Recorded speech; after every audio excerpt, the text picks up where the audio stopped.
Y feliz Día de la Mujer, señora Flor Pablo. Buenos días. Buenos días, Fernando, Mávila, buenos días. Feliz día a todas las mujeres que nos están escuchando desde todos los lugares del país, ¿no? La selva, la sierra, los lugares más lejanos. Creo que hoy día efectivamente es un día para conmemorar, ¿no? No tenemos, lamentablemente, más allá de los avances, ¿no? Creo que somos también ciudadanas jóvenes todavía hoy día al escuchar a las dos vicegobernadoras, ¿no? De todas las regiones solo tenemos dos, gracias a una ley de paridad y alternancia, hay que decirlo. Tenemos 23 vicegobernadoras, o sea, en la participación política vamos avanzando, todavía lentamente, pero ahí vamos haciendo algunos avances. Pero lo más creo que triste y doloroso es que sigue creciendo el número de mujeres adolescentes embarazadas, ¿no? Productos de violaciones, el machismo, los feminicidios. En realidad creo que un día como hoy, donde conmemoramos el Día Internacional del 8 de marzo de las Mujeres, hay que recordar todo lo que nos falta hacer, ¿no? En términos de política pública. Hoy escuchaba al doctor Huerta muy temprano, también acá en RPP, por ejemplo, algo que de repente algunos dentro de la comodidad que uno puede tener no problematiza, como el tema de la salud menstrual, ¿no? ¿Cuántas niñas, cuántas adolescentes en nuestra Amazonía, en nuestra sierra, pierden clases, no van a estudiar los días que menstruan? ¿Por qué? Porque no tienen acceso a las toallas higiénicas. Algo que puede parecer un tema de accesorio tiene que ser incorporado como política pública y darle esas facilidades en las escuelas de poder contar, por ejemplo, con esos insumos tan importantes. Entonces, tenemos mucho por hacer, pero también creo que hoy día escuchaba yo a la presidenta en su discurso y de verdad yo hubiese querido escuchar por lo menos una mea culpa, las frases ofensivas que ha tenido el ministro con las mujeres aymaras, con las mujeres andinas, de tratarlas, y yo he sentido tratarnos, porque yo también soy una mujer que vengo del Ande, conjunto con mi familia quechohablante, decir que somos peores que animales, ¿no? Y desconociendo que una mujer andina lleva a su hijo a donde va, porque no hay biberón, no hay quien le cuida, todo está dentro de uno, ¿no? Y de verdad ha sido muy duro. Yo creo que mínimo por el Día de la Mujer debiera de darse unas disculpas desde la presidenta y retirar a un ministro que lamentablemente no tiene la educación, no tiene la sensibilidad para tratar a las mujeres, a los niños, a las diversidades en el país. Nos acompaña también a esta hora de la mañana Eduardo Salguana, él es congresista de Alianza para el Progreso, pero además miembro de la Comisión de Constitución. Muy buenos días, congresista, gracias por estar con nosotros. Mávila, muy buenos días.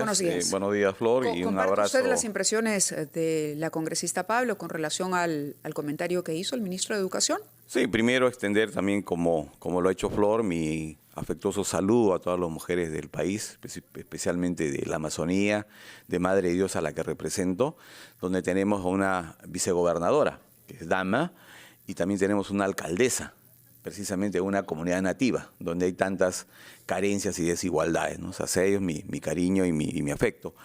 Comparto las opiniones de Flor, creo que en un momento tan complicado necesitamos de autoridades que se expresen con serenidad, con prudencia, analizando de manera objetiva los hechos, ¿no? Creo que lo primero que tenemos que hacer es respetarnos entre nosotros, y creo que la primera responsabilidad en este caso del gabinete es sin duda alguna el ministro de Educación, ¿no? Deplorables sus declaraciones, desafortunadas, y bueno, habrá que ver qué curso político se da al tema. Antes de entrar a otros temas, quería aprovechar su presencia aquí para preguntarle por lo que está ocurriendo en la Comisión de Constitución en el Parlamento. Hay posiciones irreconciliables con unas bancadas sobre este tema, ha dicho Hernando Guerra García, quien preside. Y lo que pareciera es que es una justificación para no entrar de fondo al debate del adelanto de elecciones. ¿Cuál es su lectura sobre lo que ha ocurrido y sobre el pronunciamiento? Ha dicho, mientras no haya consensos, entonces no vamos a debatir ningún tipo de proyecto. ¿No es una manera de patear esto? Quizá podemos pedirle al señor Salguana que nos espere un instante para ir a la pausa de la hora, después de la cual podrá contestar con calma a la pregunta importante que le ha formulado Mávila Huertas. Vamos a la pausa y regresamos.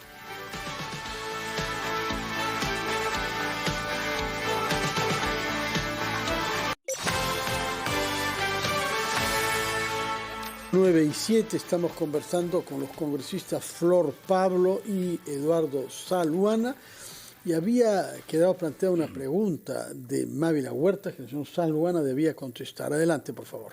Sí, en cuanto al tema de la reforma constitucional para el adelanto de elecciones, el día de ayer precisamente en la Comisión de Constitución se ha iniciado el debate, posibilitado por la votación de la semana pasada en el Pleno. Y lo que hemos escuchado ayer son posiciones bastante disímiles entre las fuerzas políticas. Particularmente el que habla en representación de APP ha señalado de que es una necesidad nacional el escuchar a la ciudadanía y plantear un cronograma electoral de salida del régimen de la doctora Boluarte y de este Congreso, obviamente recortando el mandato. Nosotros hemos planteado que la fecha sea abril del 2024, como además ya estaba fijado en una primera votación el año pasado, el 15 de diciembre, que lamentablemente se reconsideró y hemos vuelto a foja cero. Yo he escuchado la posición de varios colegas y lamentablemente no ha habido unanimidad en cuanto ni al adelanto ni en cuanto a la fecha. Por lo que si ayer se planteaba una votación por el presidente, no íbamos a alcanzar, creo, ni los 62 votos mínimos que se requería, ¿no? Entonces, por eso es que el colega, el presidente de la comisión, optó por suspender el debate y plantearlo para la próxima semana, donde esperamos tengamos algún nivel de consenso. Pero en mi opinión particular, tenemos que escuchar a la ciudadanía y el Congreso tiene que definir ya un cronograma electoral. Y hay una pregunta que los congresistas deberían hacerse también, porque uno entiende, la lectura del ciudadano es, claro, los congresistas se quieren quedar inmediatamente, los congresistas se quieren quedar, pero la pregunta para los congresistas es, si ustedes se quieren quedar, en efecto, y no hay un acuerdo para el adelanto de elecciones, de alguna manera están reconociendo, o lo que están propiciando es que el gobierno de la señora Boluarte también se mantenga hasta el año 2026. Eso quiere decir que los legisladores consideran que están las condiciones dadas para que la señora Boluarte se quede hasta el año 2026. Lo que yo particularmente pienso es que el reclamo de un sector ciudadano muy importante no puede ser dejado de lado. O sea, pero más allá del reclamo del ciudadano, congresista Saluana, el reclamo del ciudadano puede tener algún interés político. Más allá de eso, la pregunta que se deberían hacer los congresistas es, ¿este gobierno, al margen de lo que diga la calle, cuenta con la legitimidad, la capacidad, digamos, de poder manejar la crisis que en este momento encara y llegar con oxígeno hasta 2026? Esa es la pregunta que le haría yo directamente. Bueno, el escenario sin duda alguna es complicado. O sea, el escenario político es difícil. Tenemos al sur que continúa en una serie de manifestaciones. Hemos tenido los resultados trágicos de 6 soldados muertos en Puno, en una situación bastante absurda que tenemos que reflexionar todos. O sea, en general, los hechos se están poniendo en cuestión el propio sistema político, el propio sistema de partidos, las elecciones, la continuidad del régimen, la posibilidad, como tú bien señalas, de manejarse hasta el 2026. Todo eso tiene que ser materia de evaluación por los grupos políticos. Yo te hablo en el caso particular nuestro. O sea, yo creo que es un escenario que escuchar a la ciudadanía, pero además repensar de los errores que hemos cometido en el sistema político peruano y cómo mejorarlo, cómo optimizarlo. Y por eso es que se plantea abril 2024 que nos permita reformas políticas, reformas electorales básicas que permitan, sin duda alguna, fortalecer los partidos, mejorar los niveles de participación de la ciudadanía, las elecciones internas, de tal manera que el nuevo presidente o presidenta y los nuevos congresistas realmente respondan a lo que la población necesita y no volvamos a estar en la crisis que ahora ha sido recurrente desde 2016 y que lamentablemente ha generado un presidente de la República por año y un Congreso cada 2 años y medio. O sea, hay que repensar todo, pero tenemos que hacerlo de manera serena, prudente y responsable. Flor Pablo, el señor Saluana dijo que el adelanto debía haberse acompañado de ciertas reformas básicas.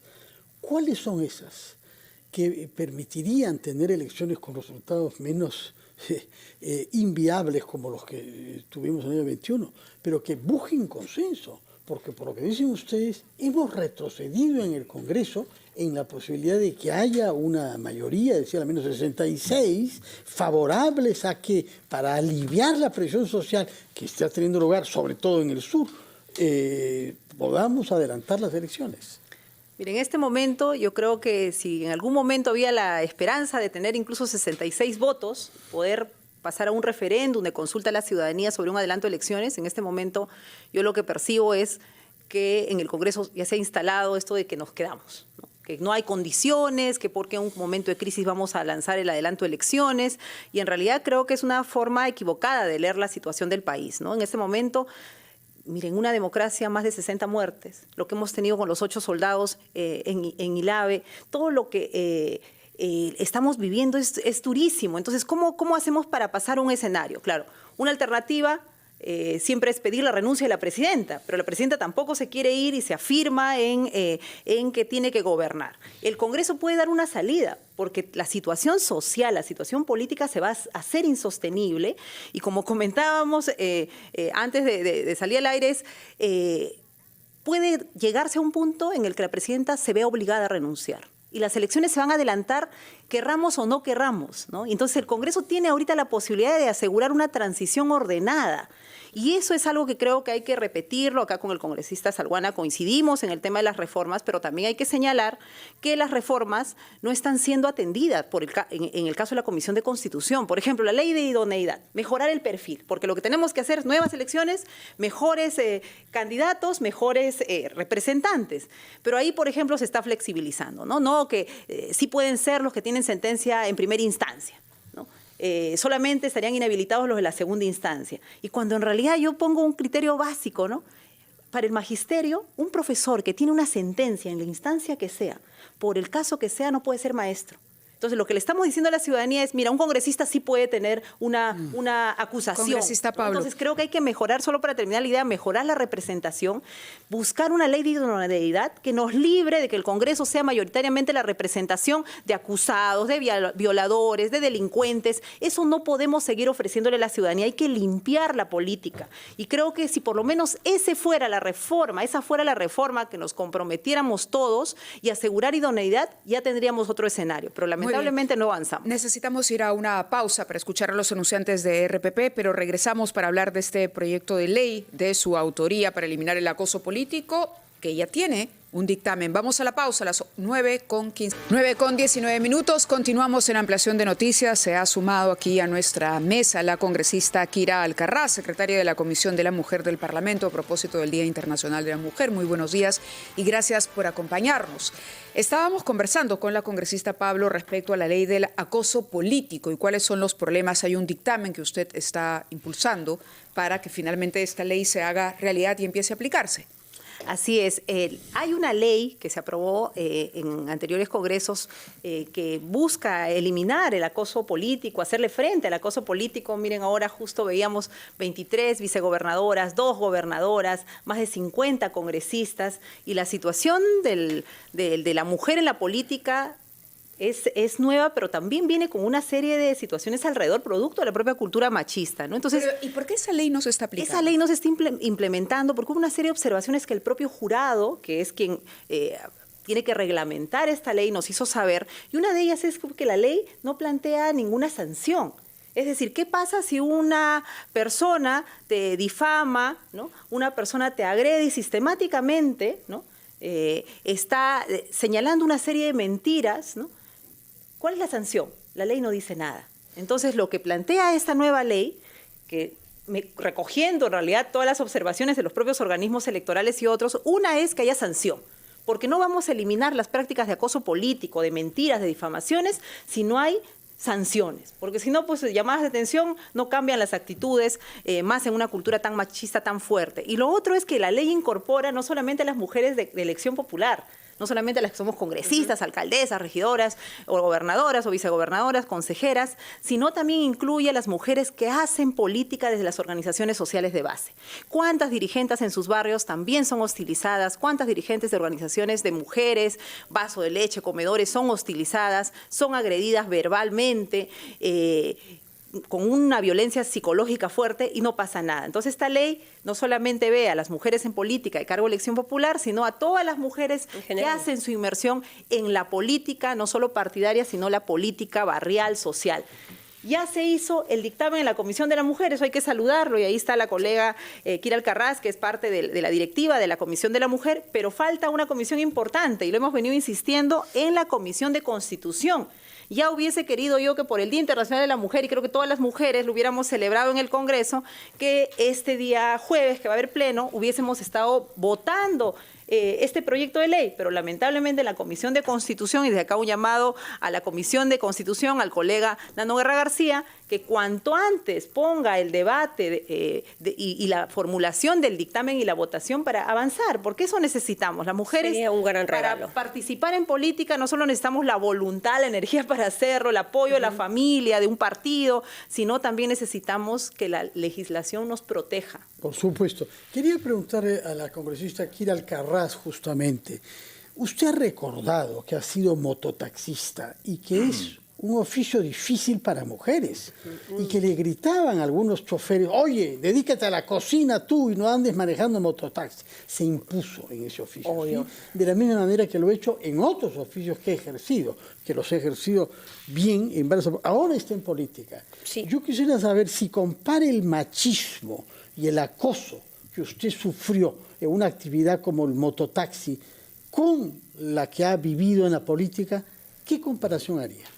Es la misma, o sea, el acoso está en la esquina de tu casa, en la tienda, en el carro, en la calle, en el mercado, en cualquier oficio.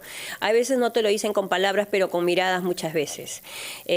Yo he aprendido todo el tiempo que he tenido, no solo como mototaxista, nunca me ha gustado ser víctima. A mí mi madre no me crió para ser víctima, y eso es lo que yo le enseño a mi hija. Las víctimas, nosotras las mujeres no nos podemos ser víctimas, ni ponernos en el plan de víctimas. Así que yo siempre que he tenido la oportunidad de que alguien me ha agredido, yo siempre he puesto el pecho. Yo nunca he dejado que nadie me insulte, nadie me falta el respeto y mucho menos que me venga y me difame, porque tiene que tener pruebas. Y bueno, las que somos, así como usted hace rato dijo, en las épocas de barriada, primero habla mi puño, después habla mi boca. Así de simple, porque así me enseñó. Me crié, pues, como le vuelvo a repetir, tengo 10 hermanos, somos 5 mujeres, imagínese. Entonces, yo aplico la ley en todos lados. Y aunque no lo creas, lo he dicho muchas veces cuando hemos estado o ha habido comentarios subidos de tono de algunos coleguitas, yo agarro y le volteo, le digo, si quieres llegar a Navidad, mejor guarda tus comentarios. Bien, o sea, quería leer y pedir la opinión de ustedes sobre un tuit que acaba de publicar la congresista Ruth Luque, 18 de marzo, Día Internacional de la Mujer. Presentamos denuncia penal, Fiscalía Perú, por presunto delito de discriminación contra el ministro de Educación por las agraviantes expresiones hacia las mujeres aymaras. Hoy reafirmamos nuestro derecho a una vida libre de todas las formas de violencia. Congresistas. Bueno, yo no voy a... lo que yo he visto y lo que él ha comentado lo han sacado de contexto, yo lo que estoy interpretando. Usted es madre, tú también eres madre, yo soy madre. Sabemos lo que sucede en una manifestación. Sabemos lo que pasa en una manifestación. Y yo no llevaría, y le digo así, con el respeto que le tengo a todas las mujeres, pero yo no expondría a mi hijo, sabiendo lo que me puede pasar. Yo lo que he entendido y lo que he visto, lo que ha dicho el ministro, es de que no ha comparado, sino ha dicho que hasta los animales protegen a sus hijos. O sea, me hace más bien ver que a lo mejor no son sus hijos, porque de verdad si fueran mis hijos, yo no expondría. Si yo quiero ir a manifestarme, si yo quiero ir a mecharme o a reclamar lo que tú quieras, yo no voy a llevar a mi hijo en la espalda exponiéndome que me caiga un bombazo, una piedra, o sea, o a que algún policía me agreda o en la misma turba me pueda caer y me puedan pisar. O sea, yo de verdad... somos madres, pero las madres, y te lo digo, escúchame, y te lo digo así, y las madres, o sea, no madre es la que tiene hijo, madre no es la, sino madre es la que protege a sus hijos. Claro, el punto es que la denuncia no va en contra de las mujeres, la denuncia va en contra de los comentarios y de las declaraciones que ha hecho el ministro de Educación, que es otra cosa, completamente diferente. El haber comparado, digamos, a estas mujeres con el comportamiento de los animales, que para muchos ha resultado agraviante. Definitivamente tú no puedes comparar a una mujer con los animales. O sea, ahí creo que hay un punto de separación. Las mujeres, nosotras las madres, y no solamente las madres, sino las mujeres defendemos. Lo que usted acaba de decir, pudo haber hecho una recomendación a llevar a los niños a una manifestación, pero fueron las expresiones viniendo de un ministro de Educación. Justamente ahí es donde, como te vuelvo a repetir, no tienen un poco de delicadeza a la hora que se refieren a las mujeres. Sabemos que no solamente yo respeto tanto a los hombres y a las mujeres. Hay hombres buenos, hay mujeres buenas, hay hombres malos y hay mujeres malas también. Pero no por eso vamos a decir pues de que todos son en general malos y que todos los hombres también son malos. O sea, hay de todo. Pero obviamente cuando tú haces una comparación tienes que darte cuenta qué es lo que estás expresando. Porque sabes que te va a ir encima. Congresista Salguana, a propósito de esta denuncia de Ruth Luque. Yo lo que creo es que el hecho concreto en base al cual se suscitan estas declaraciones del ministro es un hecho que se debió evitar, que no se debe repetir. O sea, eso está mal, es incorrecto, ¿no? No es aceptable que una señora que queremos, respetamos, ¿no? Nuestras hermanas aymaras vengan a Lima, marchen y expongan a sus niños. Eso es incorrecto. El problema además es que ante un hecho incorrecto, la declaración del ministro es desafortunada. O sea, la declaración no es pertinente. La declaración genera, al contrario, rechazo y atiza un escenario ya de confrontación. Yo creo que el ministro pudo decir lo mismo en otros términos. Recomendó que no vayan con sus niños, cuidar a sus hijos, ¿no? Y respetar el derecho que tienen de manifestarse, ¿no? Porque hablar en esos términos lo que genera es rechazo y enciende más un escenario de confrontación que hay y una presunta agresividad que hay contra las comunidades indígenas, nativas, el pueblo puneño, al cual todos apreciamos y respetamos. Flor Pablo. Sí, como lo decíamos, es un absoluto error, ¿no? De la presidenta para comenzar a mantener al ministro en este momento. O sea, un ministro, porque lo que ha dicho es lo que piensa, lo que siente. Dice, unas mujeres que ni siquiera nos llegamos a alcanzar a los animales, ¿ah? Porque dice, los animales siquiera cuidan, ¿no? Ellas no. ¿Qué es lo que está diciendo?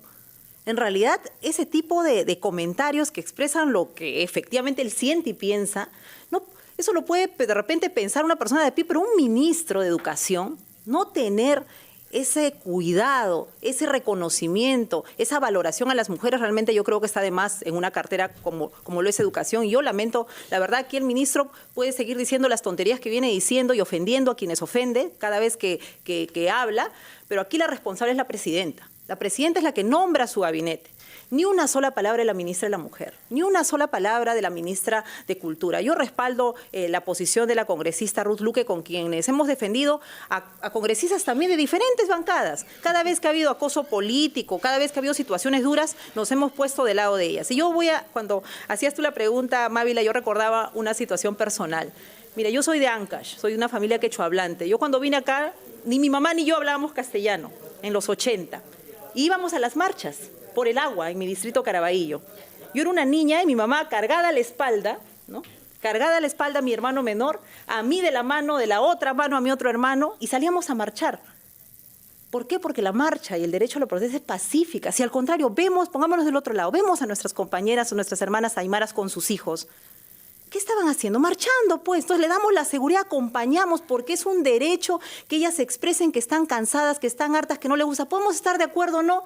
Sí, pero respetemos a las mujeres, respetemos sus usos y costumbres, sus formas de criar a sus hijos y no estigmaticemos diciendo son buenas madres, malas madres. O no merecen ser madres. No merecen. Yo creo que ahí el ministro totalmente, yo de verdad, desafortunado y debe salir del caso. Recordarle a Kira que Garcilaso La Vega hace 400 años elogió a las mujeres andinas que trabajan llevando a sus hijos en la espalda con las telas que ellas mismas amarran. Estamos, como lo ha dicho Flor Pablo, ante una costumbre ancestral que ha merecido la admiración. Esa es la manera de vincularse con los hijos. Esas señoras que manifiestan no tienen por qué presumir que un policía les va a tirar una bomba lacrimógena. No, pues obviamente. Y tanto es así que han sido sancionados. Obviamente. Porque disparar a una mujer en general, con un bebé en brazos o en la espalda, es verdaderamente algo que no se justifica. No de se manera justifica. que pongamos las cosas en el contexto cultural de nuestro país. Hay mujeres que no tienen a dónde dejar a sus niños y que lo llevan en la espalda desde hace, por lo menos, la época de Garcilaso La Vega. Pero acuérdate, solamente para acordar, solamente le digo, pero acuérdate que antes las manifestaciones sí eran pacíficas, pero estamos viendo que estas manifestaciones ya no son pacíficas, no sabemos de dónde nos va a venir la agresión. Entonces, una como madre tiene que tomar las previsiones. Yo no digo que esté mal, yo no digo que esté bien. Simplemente de que no debemos permitir nosotros las madres exponer a nuestras criaturas. Yo no estoy discriminando de que esté mal que estén con sus niños en la espalda. Nos tenemos que ir a la pausa, lamentablemente nos tenemos que ir a la pausa. Pero hay un temita que tiene de Madre de Dios, que es una buena noticia para variarme. Sí, concreto. El fin de semana hemos estado con el ministro de Energía y Minas y Perú Petro, y se ha informado al Departamento de Madre de Dios la existencia de lo que le llaman un tren gasífero en Madre de Dios. Un tren que viene de Camisea, pasa por el Parque del Manu, pasa por la Reserva Nacional Maracaire y termina en el Parque Bahuaja Sonene. Las reservas ya aprobadas en esa zona es en promedio las mismas reservas que tiene Camisea. O sea, Bueno, estaríamos hablando del Camisea 2 excelente noticia. y Madre de Dios, y que hay que poner en valor para el desarrollo de Madre de Dios y del país. Yo solo, bien chiquitito, a las mujeres andinas quechohablantes decirle: Huarmicuna, Ñañaicuna, Cay 8 de marzo, Manamiquiqui Yaiki Sukaikanki, Yapan Huarmicunami, Arushun, Nogansi Kunapa y Huampransi Kunapa. Hoy de 8 de marzo, mujeres, no estamos solas, vamos a trabajar juntas por nuestros hijos y por nosotras mismas. Muchas gracias por su presencia acá. Veo que es el quechua de Ancash, así que ha sido bonito, bonito escucharlo. Muchas gracias por su presencia, Gracias a congresistas, ustedes. A ustedes. que estén Buenos días, inspirados cuando haya que votar Feliz estos Día de la documentos de Mujer. marzo. Esperemos, Gracias. esperemos. 9:33. Nos vamos a la pausa. Nos vamos a la pausa. En RPP, la voz de todas.